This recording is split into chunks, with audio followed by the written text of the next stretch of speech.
We all instinctively know that there's genius inside us, but almost nobody knows how to access it. And those that do get it often get it just by mistake. But there is a way to put life and energy into what you're doing, so it comes out well. It has some substance. It has something attractive about it.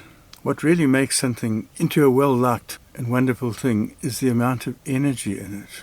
Like a great work of art, even if it's simple, if it has a lot of energy in it, it captures everybody's imagination, and it lasts beyond the artist. The same with any craft. The same with engineering or construction, or, and perhaps especially, literature. What one wants is to find out how to put the energy, or get the energy, into what you're doing so it comes out right.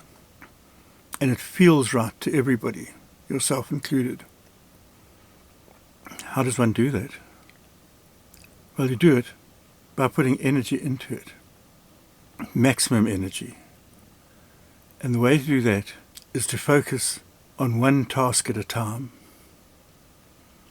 If you're busy creating something, just focus on that. Don't think about the success of it. Don't think about what anybody else might think. In fact, stop thinking. Tap into your real inner being and be there fully as you do it. Don't think of anything else. Success, failure, approval, anything. Just do it. Fully concentrated. Absolutely there, all of you. And do that with whatever you're doing, whether it's the dishes or designing a building.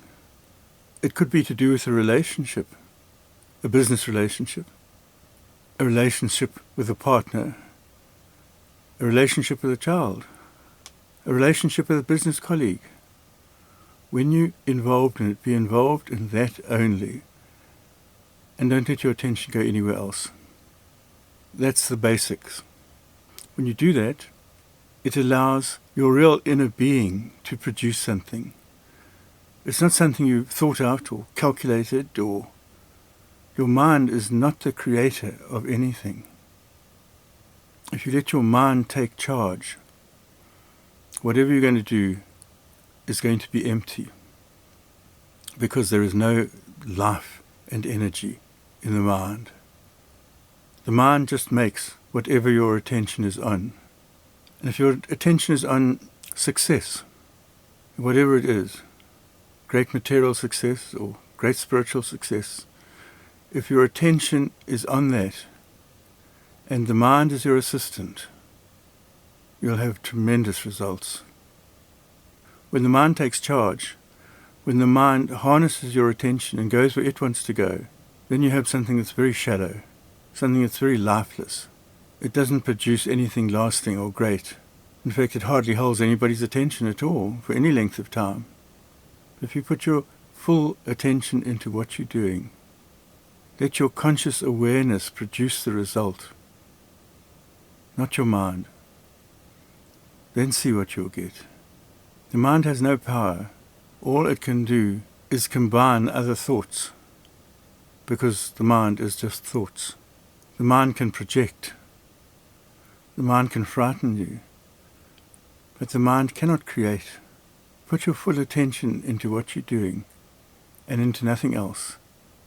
Don't let your mind flit off somewhere else while you're doing it, and see what sort of result you get. It's very simple, but it's been used by all the greats, and if you do it yourself, everything will grow, especially your self-esteem, as you start to produce things that really satisfy you. And when they've satisfied you, they'll satisfy others. If you make something just to impress, well, it might impress a few people for a short while, but it has no life, so it will not last long. When your whole attention, your whole life force is concentrated without distraction on what you're doing, you will get the result you're looking for.